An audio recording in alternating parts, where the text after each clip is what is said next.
Olá, bom dia. Hoje nós vamos começar o programa com uma notícia muito boa, que com certeza você já ouviu por aí. Aumentou e muito o número de transplantes realizados aqui no Maranhão.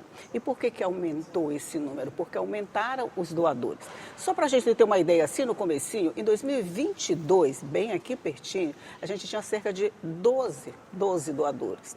Em 2025, 3 anos depois, nós chegamos a 24. E agora, em 2026, o ano ainda nem acabou, mas a gente já está com 51.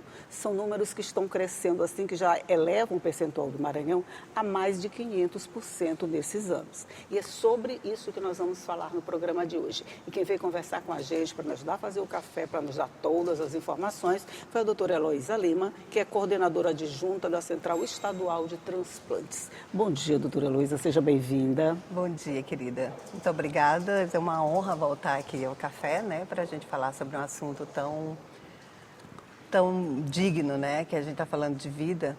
E aí é muito importante que a gente chegue na sociedade para falar sobre isso. Pois é. Porque a base do nosso trabalho é o doador, é o herói, é o que transforma a vida. Então, por isso é importante demais a gente estar aqui nesse momento. Principalmente quando a gente vai falar de uma coisa tão boa e bonita, que é o aumento do número de doações. Quer dizer, esses números só estão acontecendo porque houve essa conscientização das pessoas da importância da doação do órgão.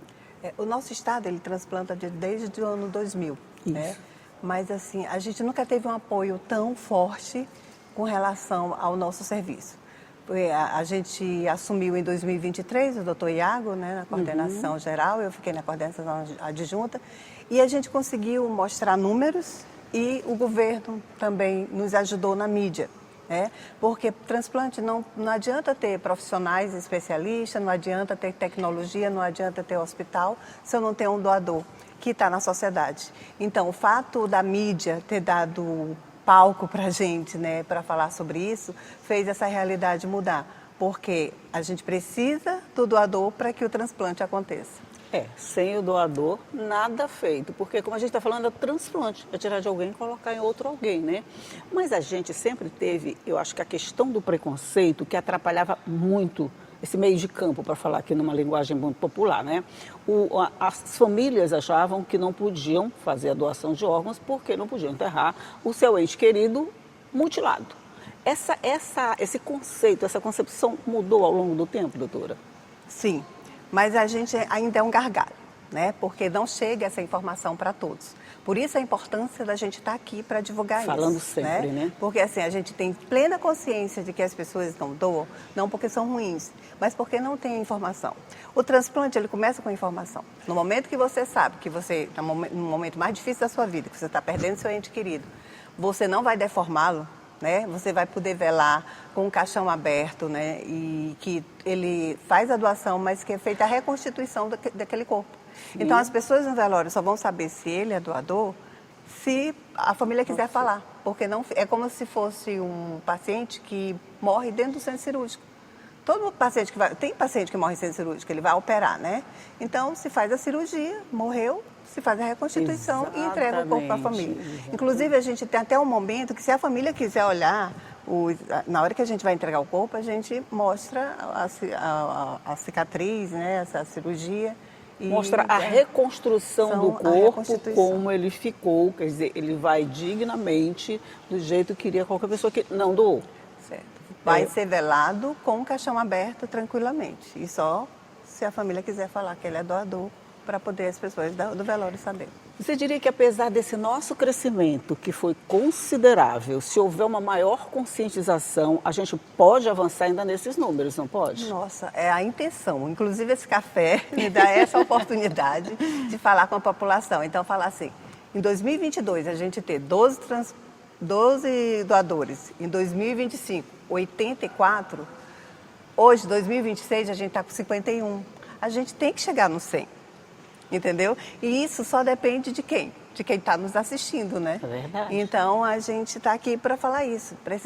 Ninguém está atrás da morte, ela existe, O que a gente faz como profissional é transformar essa morte em vida, No momento de muita dor da família, a gente consegue transformar e dar esperança para outra família que está numa fila de espera. Pra você ter uma ideia, a gente perde a cada 2 horas na fila de espera um receptor, né? Alguém que está esperando no Brasil. É Porque assim, existem determinados órgãos que não tem tempo de esperar. O coração, o fígado, entendeu? Então essas pessoas, elas morrem mesmo. O rim a gente ainda consegue, porque tem a questão da hemodiálise que consegue fazer com que a pessoa espere, né? E a questão da córnea também, porque você fica sem enxergar, até você chegar ao momento seu, você muda a qualidade da sua vida, Só né? muda a qualidade de vida, você não perde a vida. Exatamente, por causa mas da tem falta determinados transplantes que não dá tempo. Só uma correção, você falou aí de 2025, 84, não é isso? 84. Então, só para lembrar, eu falei no início do programa 24, mas não é 24, é 84. E até agora a gente está em 51, com certeza nós estamos em agosto, até o final do ano, a gente vai conseguir esses números. E com a audiência desse programa, provavelmente, com certeza nós vamos mudar chegar. essa realidade. Qual o órgão, vamos dizer assim, mais doado? A gente transplanta, quando a família doa, normalmente é comum que ela doe tudo, né? Então, mas não tem essa, eu vou doar, mas eu vou doar só o...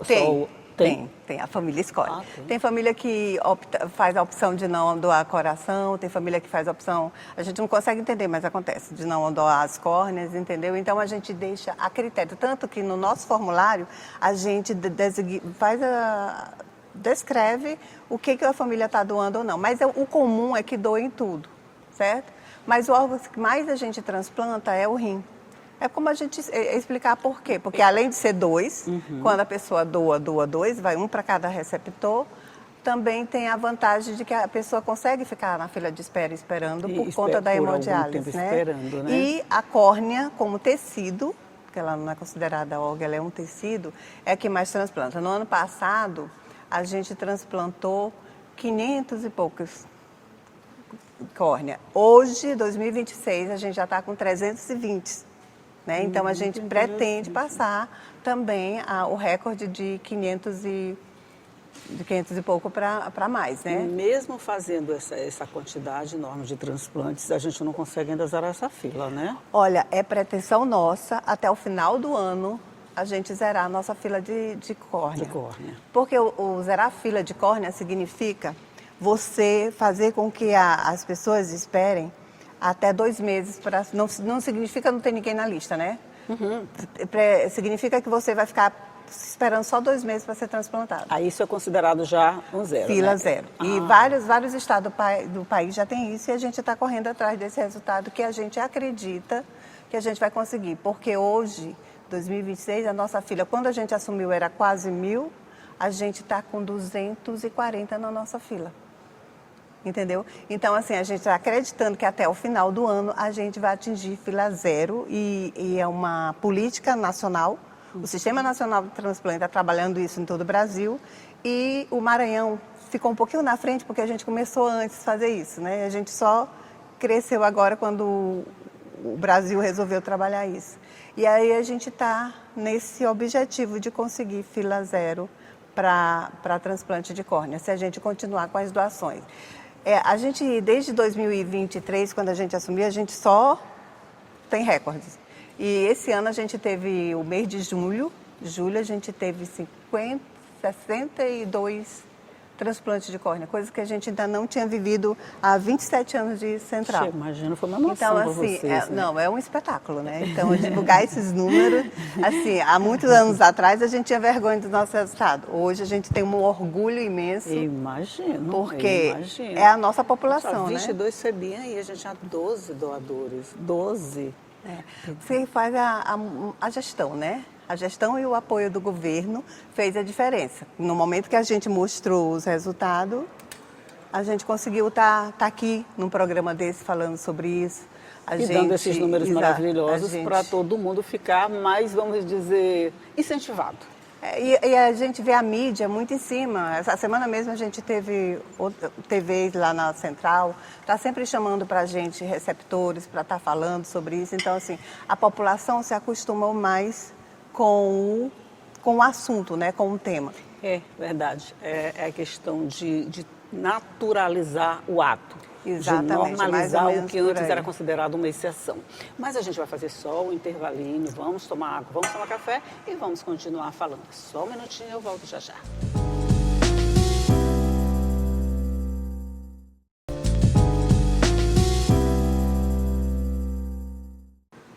Já estamos de volta conversando aqui sobre o aumento do número de doadores e, consequentemente, sobre o aumento do número de transplantes no estado, que a gente está batendo assim recordes atrás de recordes. Só para lembrar o que eu disse lá no comecinho, que disse errado, que foram 12 em 2022 e esse número já cresceu tanto que em 2025 a gente chegou a 84 e agora a gente já está em 61, o ano ainda não acabou, então temos chances de passar por esses 84 com toda certeza. Eu estou conversando aqui com a doutora Heloísa Lima, que é coordenadora adjunta da Central de Transplantes do Estado. A gente falou dessa questão de transplantes e quais são os órgãos que o Maranhão, o Estado, no caso, está apto a fazer transplantes, doutora? Hoje, no Maranhão, a gente transplanta rim, fígado, órgão, rim, fígado e coração, certo? Uhum. E tecido, a gente transplanta córnea, medula óssea e osso, certo? E osso também? E osso também, a gente já transplanta. Muito bom, muito bom. Desses, com certeza, a córnea, o que a gente falou, é o mais popular, vamos dizer. Tá? Tem uma questão que eu acho bem interessante da gente abordar, as pessoas que vêm do interior, por exemplo. No interior, essa questão, acho que ela já é um pouco menos conhecida ou difundida. Quando vem alguém para cá, que morre aqui, como é que essa abordagem é diferente de quem está aqui? É diferente de quem já tem uma informação maior? Como é que vocês agem no momento desse? Ao longo dos anos, a gente ignorou por falta de logística mesmo, a gente ignorou a questão do interior. A gente não tinha muito acesso, né? Nossa dimensão é muito grande e nós temos pouco braço porque nós não somos muitos. Mas, assim, uma coisa que a pandemia trouxe para a gente foi o online, né? Então, a gente conseguiu montar equipes de doação nas macros regiões e a gente começou a falar de transplante no interior, e o interior começou a ser enxergado. A gente tem plena consciência que a maioria dos nossos doadores vem do interior. E a gente sente muita dificuldade na hora da entrevista, porque assim, geralmente a gente se surpreende com a família naquela dor imensa, não entender absolutamente nada de morte cefálica. Porque só pode ser doador se morrer de uma forma que se chama morte cefálica. O que significa isso? Coração batendo, respirando por conta de aparelho. Então era muito difícil a pessoa do interior entender. Muito, Nossa, até pra mas gente. Tem pressão, tá quentinho, né? Então Não a morreu. gente explicar isso era muito complicado. Então com essas pessoas lá do interior, que são pessoas que eles confiam, que é do hospital que eles frequentam, do posto de saúde, a gente sentiu que a gente conseguiu abrir um pouco mais. E a gente tem plena consciência que a lista do nosso estado não zerava se a gente não contar com o interior. Isso. Entendeu? Então, assim, hoje a gente tem trabalhado isso porque a gente consegue treinar as equipes do interior online, ou elas conseguem vir para cá para treinar, e hoje a gente tem sentido que isso também tem ajudado a nossa vida, né? Com relação a conseguir esses doadores. Isso também deu um resultado muito bom. Agora mesmo, próximo mês é setembro, e é o mês alusão ao doador. E a gente ficou encantado no ano passado com o que o interior fez em termos de campanha do Setembro Verde. Foi assim fantástico. Para pouco tempo que eles que a gente nós temos um outro mês para falar a respeito. Exatamente. Nós estamos falando agora só por conta desses números que animaram a gente. Mas a gente vai ter o setembro todinho verde, né? Todo verde. Todinho verde para falar a respeito. O nosso dia do doador é 27 de setembro, né? Então a gente comemora esse ano. Na realidade, a gente quer falar de doação o ano inteiro, né? Sim. Mas dando ênfase no verde. setembro, porque a gente precisa de órgão todo dia. Tá, me explica essa logística assim, por exemplo. O paciente é do interior, ele vem para cá e acaba tendo morte encefálica ou a morte mesmo. Quando ele morre lá no interior, vocês têm essa logística, essa capacidade de fazer essa captação desse órgão lá mesmo, ou ele tem necessariamente que ser trazido para a capital? A gente recentemente teve, isso é bem recente, ainda nem montamos ainda, a autorização para montar essa equipe. Porque, por enquanto, em alguns interiores, a gente já está conseguindo que faça o protocolo de morte cefálica lá. né? Em outros não. Aí o que a gente faz com essa família? A gente conversa com a família autoriza vir para cá e a gente segue com o protocolo aqui. Mas quando a gente consegue no interior, e inclusive a gente quase que fazia uma captação em Imperatriz dessa forma, porque a família tinha autorizado, mas a gente não conseguiu logística. Mas a gente está trabalhando isso, para a gente criar uma equipe captadora, para não precisar trazer o doador para cá. Entendi. Porque, por enquanto, a gente precisa trazer. Mas a gente está trabalhando isso porque o captador vai lá, tira o órgão, faz a captação e traz para cá. É isso que funciona no resto do Brasil e a gente está trazendo para cá. E eu acho que, vamos dizer, aproveita bem mais, não é? Porque até trazer o doador para cá, você já perde tempo, a vontade pode passar, não vou deixar meu paciente ir para lá, meu ente querido ir para lá. Então, e ainda tem um transtorno de devolver para a família. Sim, porque isso tem onera que muito vir mais. E voltar. Exatamente. Então, se tirar esse pedacinho aí desse encontro entre doador e receptor, né? Pode aumentar muito. Com certeza. Então, assim, a gente conseguindo fazer isso, a gente vai ter um avanço imenso.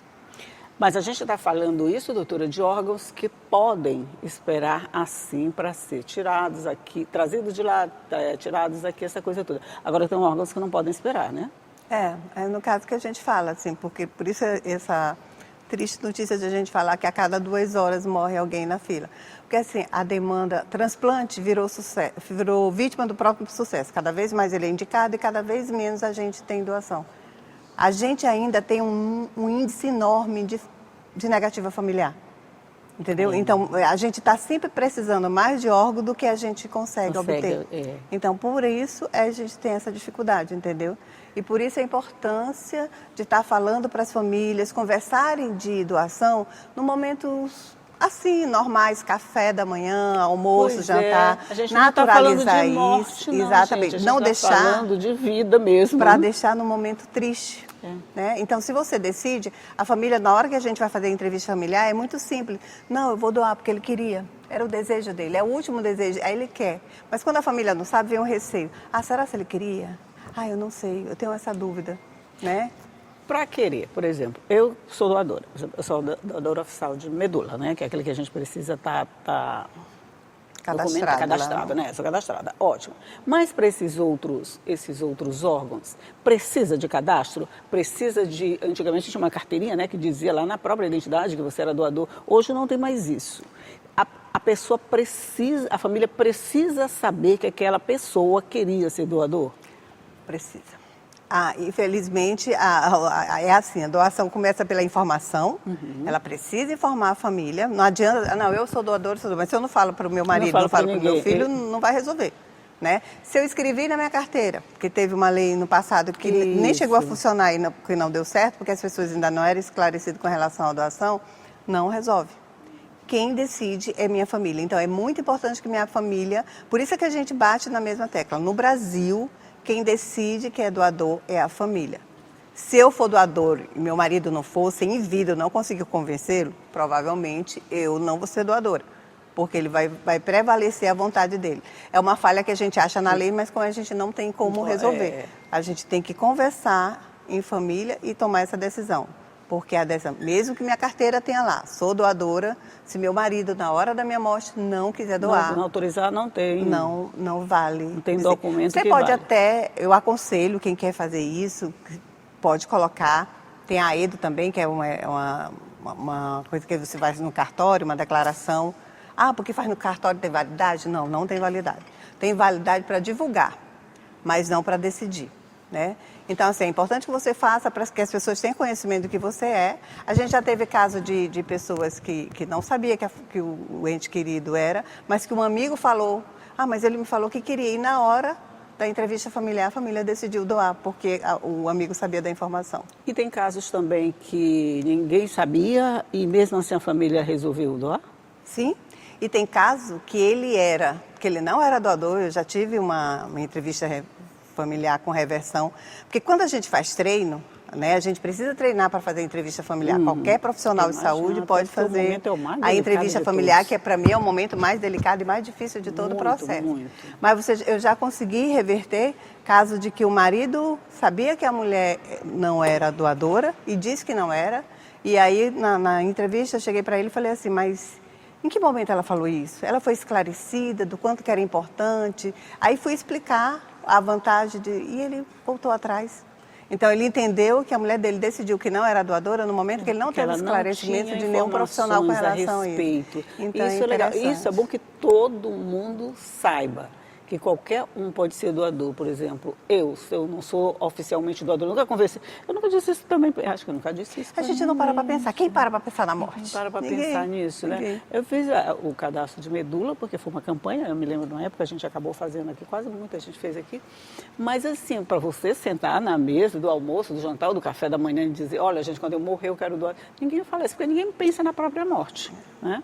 Então, mesmo que não se fale isso assim, explicitamente, eu acho que a conscientização individual de cada pessoa vai influenciar muito nessa hora da entrevista, que é o ponto mais delicado de vocês, abordar uma família em luto, que acabou de perder o ente querido, e dizer, por favor, me deu. Não, na realidade a gente nem pede. Não, eu estou brincando assim, né? Mas dizer assim, por favor, eu estou precisando desses órgãos para salvar outra vida. Não, ela não está se importando com outra vida, ela está se importando com a que ela perdeu, né? A abordagem precisa ser muito delicada. Aí a gente fala, é um momento mais difícil, a gente precisa treinar. Não é? O médico pode fazer, a enfermeira pode fazer, o psicólogo pode fazer, qualquer um pode fazer, mas precisa de treino. Você tem que entender cada etapa do luto para poder fazer esse momento que não é fácil. Tirar todas as dúvidas dessa família. A gente, infelizmente, mora num país muito de corrupção. A gente tem que deixar eles acreditarem no processo, que é ético, que tem um sistema que organiza a lista, entendeu? A questão do Faustão que a gente comentou, né? Foi um problema muito grande que a gente teve. Divulgou bem o transplante, mas teve os dois lados, né? Exatamente, a questão, porque ele teve grana, ele conseguiu, mas não é bem assim. Sim, uma lista é única, né? E ela tem critérios muito... A compatibilidade também auxilia em alguns sobe e desce. No caso do rim. Né? Aí tem outros que é a questão cronológica, no caso da córnea, que pode ser por tempo de espera. E o do fígado é questão de gravidade. Quem está mais grave recebe. Olha, doutora, nosso tempo acabou, mas nós temos o mês de setembro ainda para conversar sobre isso. Eu acho que quanto mais a gente falar, quanto mais essa informação chegar a mais pessoas, mais facilitado fica o trabalho desse entrevistador que tem essa tarefa delicada de conversar com a família desse momento mais delicado ainda. Mas, primeiro, parabéns por todo esse resultado, sabe? Eu acho que vocês estão mesmo de parabéns de sair de 24 para 50, de 12, né? De 12 para 51 é muito grande, é para 84, 51, nós vamos chegar, acho que a 100 no final do ano. Se Deus quiser. Se Deus quiser, nós vamos chegar. Então, esse salto, assim, já é um momento de comemoração. É claro que a gente quer muito mais, mas a gente vai celebrando as conquistas que tem para que elas cheguem mais ainda. Doutora Heloísa Lima, muito obrigada por estar aqui, por nos passar todas essas informações, por me ajudar a fazer esse café de hoje. Obrigada. Eu que agradeço, gente, a oportunidade. A gente precisa muito estar falando sobre isso para aumentar mais ainda nossos números. Pois, eu quero falar como um transplantado, acho isso interessante, ou como doador. Mas a gente vai resolver isso mais tarde. Não, com certeza. Vamos ter muita pauta daqui para frente, mas bom dia para você que está aí do outro lado também e que ficou sabendo muito mais a respeito desse processo delicado que é a doação de órgãos e, consequentemente, o transplante deles. Tchau e até a próxima.